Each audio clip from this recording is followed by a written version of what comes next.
Notre dissuasion nucléaire nous protège. Elle est complète, souveraine, française de bout en bout. Mais répondant à l'appel historique du futur chancelier allemand, j'ai décidé d'ouvrir le débat stratégique sur la protection par notre dissuasion de nos alliés du continent européen. Françaises, Français, mes chers compatriotes, je m'adresse à vous ce soir en raison de la situation internationale et de ses conséquences pour notre pays et pour l'Europe, et cela après plusieurs semaines d'action diplomatique.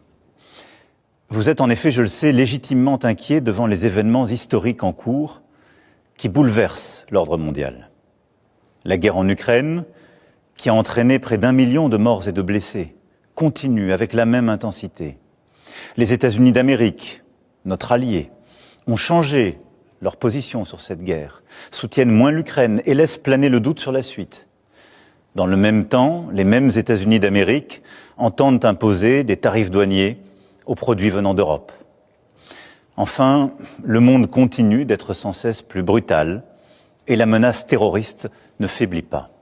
Au total, notre prospérité et notre sécurité sont devenues plus incertaines et il faut bien le dire, nous rentrons dans une nouvelle ère. La guerre en Ukraine dure maintenant depuis plus de 3 ans.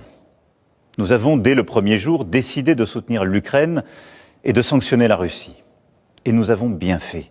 Car c'est non seulement le peuple ukrainien qui lutte avec courage pour sa liberté, mais c'est aussi notre sécurité qui est menacée.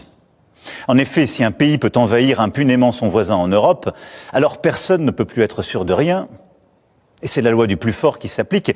Et la paix ne peut plus être garantie sur notre continent même. L'histoire nous l'a enseigné. Au-delà de l'Ukraine, la menace russe est là et touche les pays d'Europe, nous touche. La Russie a déjà fait du conflit ukrainien un conflit mondial. Elle a mobilisé sur notre continent des soldats nord-coréens, des équipements iraniens, tout en aidant ces pays à s'armer davantage. La Russie du président Poutine viole nos frontières pour assassiner des opposants, manipule les élections en Roumanie, en Moldavie. Elle organise des attaques numériques contre nos hôpitaux pour en bloquer le fonctionnement. La Russie tente de manipuler nos opinions avec des mensonges diffusés sur les réseaux sociaux. Et au fond, elle teste nos limites. Elle le fait dans les airs, en mer, dans l'espace et derrière nos écrans. Cette agressivité ne semble pas connaître de frontières. Et la Russie, dans le même temps, continue de se réarmer, dépensant plus de 40% de son budget à cette fin. D'ici 2030, elle prévoit d'encore accroître son armée.